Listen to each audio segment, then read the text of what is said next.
Sejam todos bem-vindos ao canal Escola Dominical Brasil. Meu nome é Vanderlei Claudiano. Vou mandar um forte abraço para Raimunda, que é da ala Macedônia, tá bom? A irmã Raimunda, ela me pediu um vídeo que eu fiz. Eu já gravei 2 vezes o vídeo contando a história sobre a sala, que fala sobre a expiação de Jesus Cristo. Muitos de vocês que acompanham diariamente aí devem lembrar dessa história.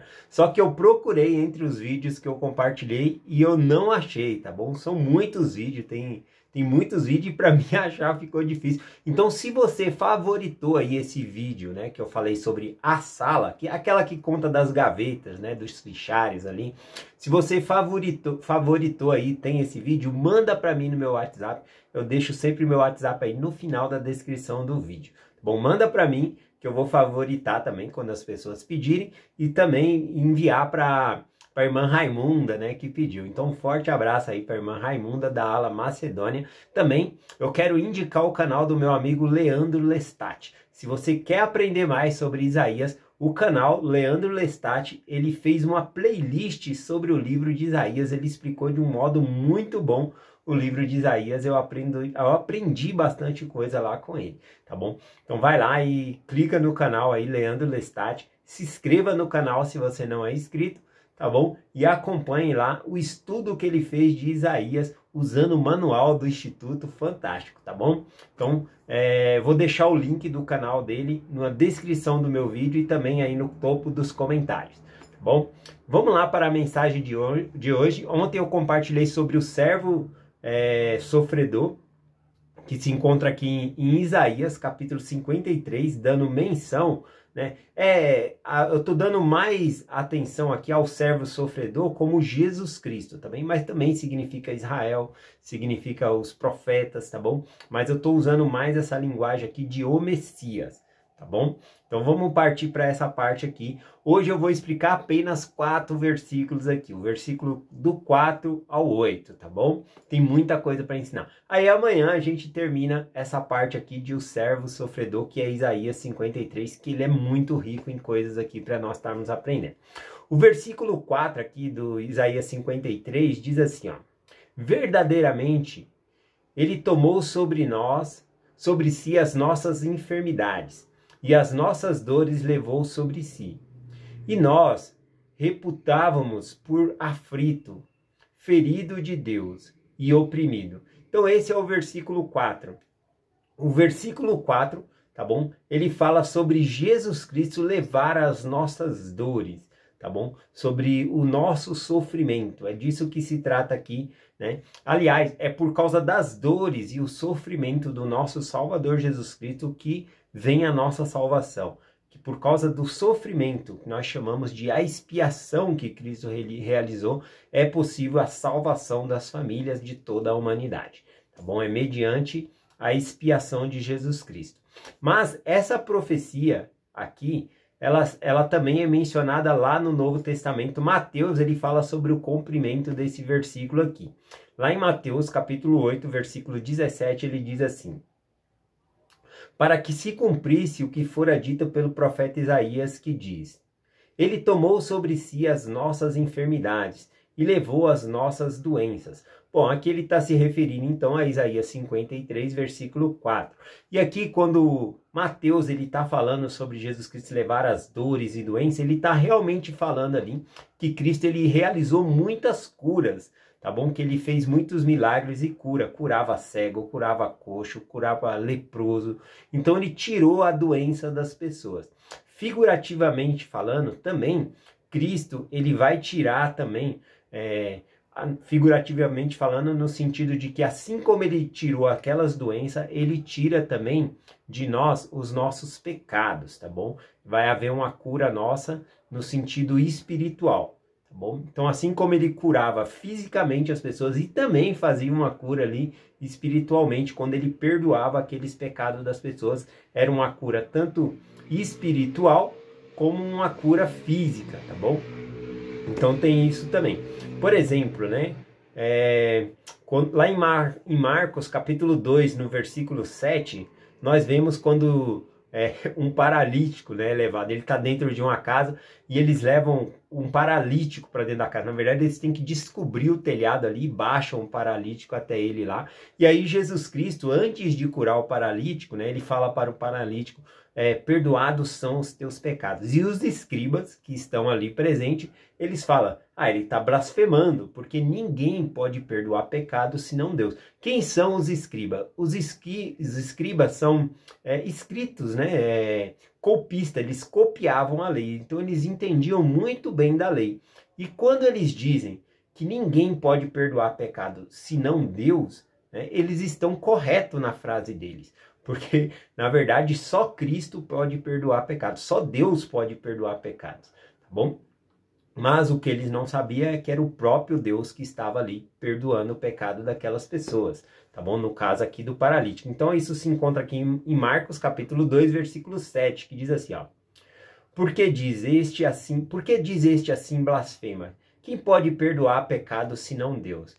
E Jesus, né, conhecendo os seus pensamentos e que eles estavam arrasurando entre si, da onde Cristo estava e com aquela multidão não dava para ouvir o que os escribas estavam conversando. Mas Cristo, ele conhecia o pensamento das pessoas, o coração das pessoas, e ele sabia que eles estavam arrazoando sobre esse tema, dizendo que Cristo estava blasfemando. Então Cristo responde para eles no versículo 10 em voz alta, embora eles não tivessem se dirigido a Jesus Cristo, dizendo que ele estava blasfemando.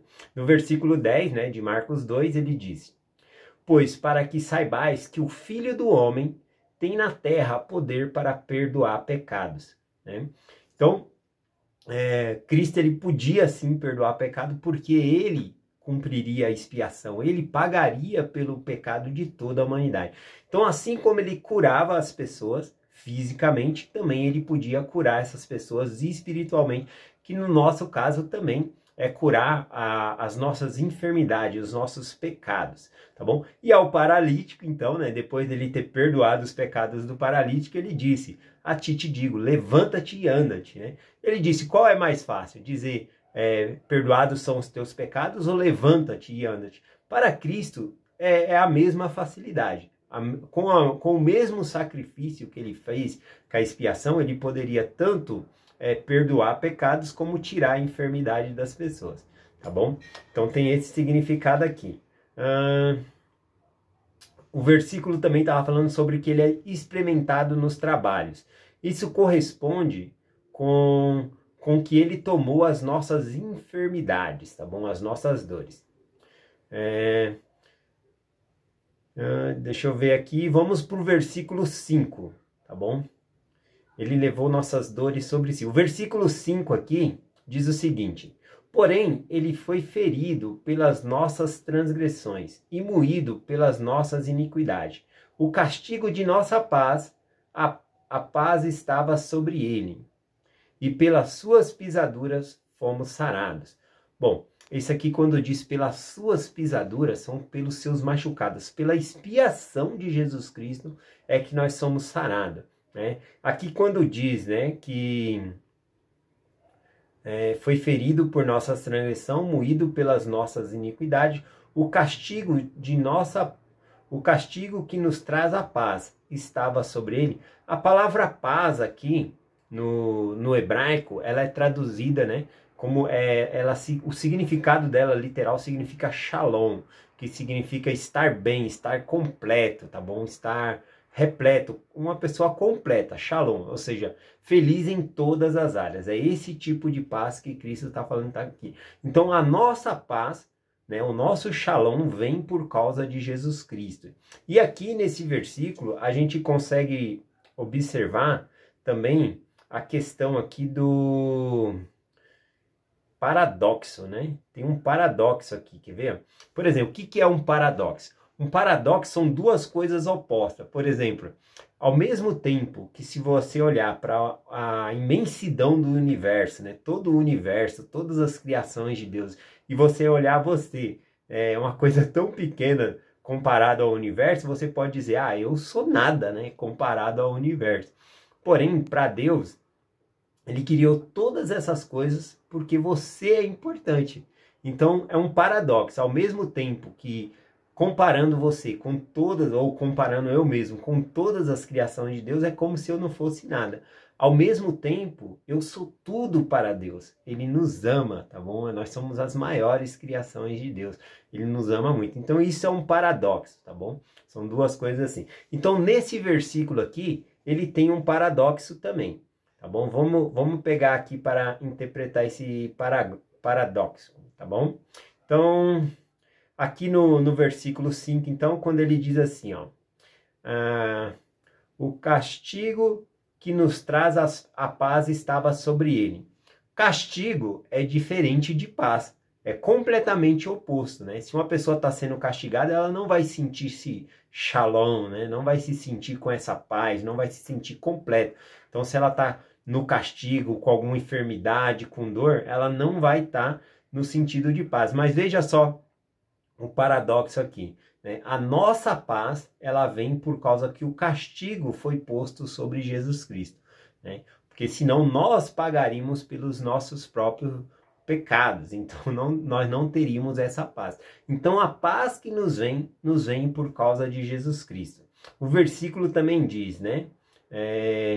Que pelas suas pisaduras somos sarados. Pisaduras são machucados, né? Aqui a pisadura significa expiação, o sofrimento de Cristo. O sofrimento e feridas é diferente aqui da palavra sarados, né? Quem está curado está bem, não está tendo machucado nenhum ali. Então, é também um paradoxo. Curado, sarado, né? Com pisaduras, machucado. E é por causa das machucaduras de Cristo, por causa das pisaduras de Cristo, por causa da expiação de Cristo, é que nós somos sarados, que nós estamos bem. Tá bom? Então tem esse paradoxo aqui também. Bom, continuando aqui, falando sobre essa mensagem, Isaías apresenta esse paradoxo, né, que eu já comentei, e lá em Pedro, né, em 1 Pedro, capítulo 2, versículo 24, também é mencionado esse versículo 5.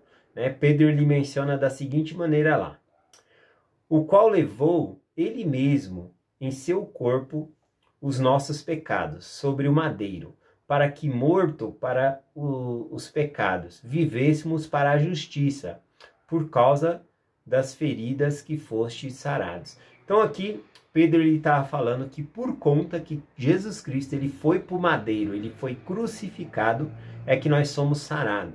Né? É por causa da machucadura de Cristo, por causa da expiação dele, é que nós possamos ter essa paz. É por causa disso que nós somos perdoados de nossos pecados, tá bom? Continuando aqui, falando sobre a expiação, quando o Salvador levou a cabo a expiação, ele tomou sobre si os nossos pecados. Ele foi capaz de cumprir todos os requisitos da lei, porque subjugou-se à pena exigida pela lei. Aqui está explicando o seguinte, né? Eu vou deixar essas descrições no comentário ali na descrição do meu vídeo, se vocês quiserem ler melhor. Mas é assim, quando nós pecamos, tá bom? Existe uma lei, e a lei, ela cobra, né? A lei é chamada de justiça. A justiça cobra o pagamento pelo pecado, tá bom? Então, a gente estaria condenado porque a gente, no nosso estado aqui, a gente não consegue pagar pelos nossos pecados, tá bom? Só Jesus Cristo ele seria capaz de pagar pelos pecados, porque ele tem um corpo, né? Por ele ser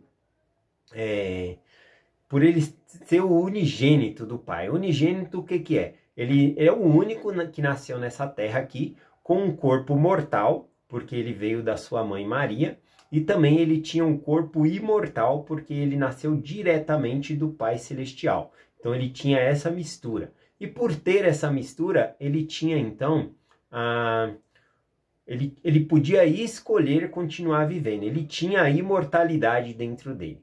Tá bom? Então quando veio sobre ele as dores do pecado do mundo, de todas as pessoas, os meus pecados, seus pecados, pecados de mundos caindo sobre ele, ao invés de morrer, né, ele escolhia continuar vivo, tá bom? E assim sofreu todas as dores de todas as pessoas, de todos os pecados, para pagar pelos pecados. Porque a justiça, ela cobra o pagamento, tá bom? A justiça não foi Deus que inventou a justiça. A justiça sempre existiu, né? A justiça também ela é tida muitas vezes nas escrituras como retidão, tá bom? Então, é necessário que haja essa retidão. E se nós quebramos a lei, nós não estamos em retidão. Então precisa ser feito esse pagamento. E só Jesus Cristo poderia conseguir fazer esse pagamento. Então, ele foi e pagou pelos nossos pecados. Então, a expiação de Cristo compete a isso, né? Sobre pagar a justiça. É a justiça que exige que para que nós entremos na presença de Deus, nós precisamos ser retos, precisamos ser puros. E para ser puros, né, nós temos que estar sem pecados. Então, se eu não consigo pagar pelos meus próprios pecados, Jesus Cristo fez isso por mim. E por causa da expiação que Cristo realizou, por causa do sofrimento dele, agora sim eu posso voltar à presença de Deus e habitar com Deus, né? Tudo isso mediante também ao arrependimento, porque a partir do momento que Cristo ele pagou pelos meus pecados, agora a minha dívida não é com a justiça, né? Não, a minha dívida é com Cristo, e ele exige o que de nós? Ele exige que guardemos os seus mandamentos, exige, né, que nós mudemos a nossa vida. Então ele exige o arrependimento, tá bom? O arrependimento por si só ele não paga pecados. Por mais que eu cometi algo e eu me arrependa e nunca mais volte a fazer aquele pecado, tá bom? Aquilo não apaga a minha transgressão, não apaga o meu pecado. O arrependimento ele é como uma ponte que leva os meus pecados até Jesus Cristo. Tá bom? Então o arrependimento ele não paga pecado, embora a pessoa possa estar mudando o seu comportamento e nunca mais cometer aquele erro, ainda assim houve um erro, houve um pecado. E para pagar esse pecado eu não conseguiria pagar por mim mesmo, e aí entra Jesus Cristo que pagou por esse pecado, tá bom? Mas a lei, né, ela exige, a justiça ela exige o pagamento pelo pecado, tá bom? Seria como dizer aqui, vou dar um exemplo simples, né? Uma mãe fala a regra lá pro filho e diz assim: meu filho, se você fizer isso de errado, você vai apanhar, né? E aí o filho vai lá e faz errado, né? E aí agora a mãe tá lá com a cinta e vai ter que bater, porque é a punição pelo erro do filho. E aí o filho começa a chorar ali, né? E a mãe se compadece do filho. E aí fala assim: tá bom, filho, eu não vou te bater, mas a lei foi dada, né? Alguém precisa sofrer por causa disso. Então toma aqui a cinta, ao invés de você apanhar, você vai ter que me bater com essa cinta agora, né? Então é mais ou menos um exemplo assim. Jesus Cristo, ele apanhou em nosso lugar, ele sofreu a morte em nosso lugar para que nós pudéssemos voltar à presença de Deus, tá bom? Então é um exemplo aí. Vamos continuar aqui o versículo 6, tá bom? Isaías 53, versículo 6. Versículo 6 diz assim, ó: todos nós, como ovelhas, andávamos desgarrados, cada um se desviava pelo seu caminho. Porém, o Senhor fez cair sobre ele a iniquidade de todos nós. Aqui é muito bom nesse versículo 6 a gente colocar o nosso nome e o nome de Cristo, que é o Messias. Eu vou ler de novo aqui colocando meu nome como exemplo. Bom, eu andava como ovelha, desviando, desgarrada pelo caminho, né? Desgarrado pelo caminho significa que eu desviei do evangelho. Eu cometi pecados, tá bom? Eu me desviei do caminho estreito e apertado, né? Porém, o Senhor Jesus Cristo fez cair sobre ele os meus pecados, os pecados que eu cometi, né? Saindo desse caminho, quebrando os mandamentos de Deus, caiu sobre Jesus Cristo, né? E por causa de Jesus Cristo tomou as iniquidades sobre ele, eu posso ser salvo. Então é esse o comentário aqui, ó. Cada um de nós desviamos pelo caminho. Isso significa que que saímos do caminho estreito e apertado do Senhor e que abandonamos o conhecimento do plano de salvação. Então, conforme eu falei, Jesus Cristo ele nos salva. O versículo 7, né? Já estou com bastante tempo de mensagem aí. Versículo 7, vamos ver se eu vou até o 8 hoje, pelo menos, aí amanhã eu termino do 9 ao 12. Tá bom? O capítulo 53 aqui. Vamos lá para o 7 aqui, ó. Ele foi oprimido e ele foi afligido, porém não abriu a boca. Como cordeiro foi levado ao matadouro, e como ovelha muda perante os seus tosquiadores, assim não abriu a sua boca. Então tem várias escrituras que é mencionada no Novo Testamento sobre esse versículo 7 aqui, tá bom? E também tem no livro de Mórmon, né? Lá em Atos capítulo 8, do versículo 32 ao 35 ali, nós temos a ocasião em que Filipe, né? Um anjo fala para ele pelo caminho ali de Jerusalém, né? Ele estava em Samaria, e quando ele está andando, ele vê um carro, né? Uma carroça ali, uma carruagem levando ali, ele se aproxima, né? O Espírito fala para ele se aproximar perto dessa carruagem, e tinha um eunuco lá, lendo, que escritura esse eunuco estava lendo? Justamente essa passagem aqui, o versículo 7 e 8 de Isaías 53, né? E aí ele não estava entendendo, e aí Filipe perguntou para ele, você entende o que você está lendo? E ele falou, como eu posso entender se ninguém me explicar?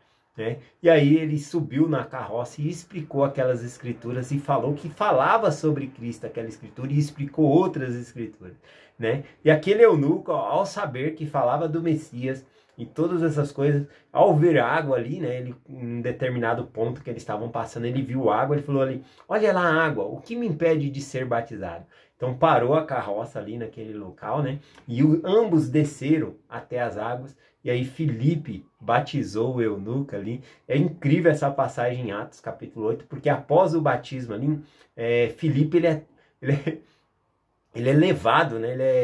Ele é levado dali para outro lugar para pregar o evangelho. É bem interessante, é como se ele fosse teletransportado para outro lugar. O Espírito levou para outro lugar ali para ele pregar o evangelho.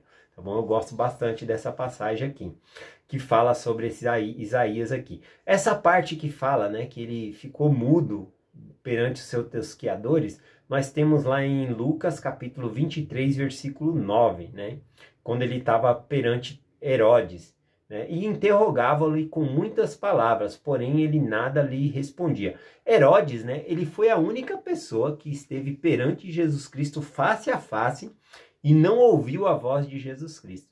Ele fez perguntas e Jesus Cristo não respondeu nada, cumprindo assim essa escritura, dizendo que ele não abriu a boca, né? Perante Herodes ali, ele não abriu a boca, e também ali seria como o matadouro, porque ali Herodes, ele tinha poder de mandar não crucificar Jesus Cristo, de salvar a vida dele e também de mandar condená-lo. Então ali seria como o matadouro, conforme a escritura diz aqui, né?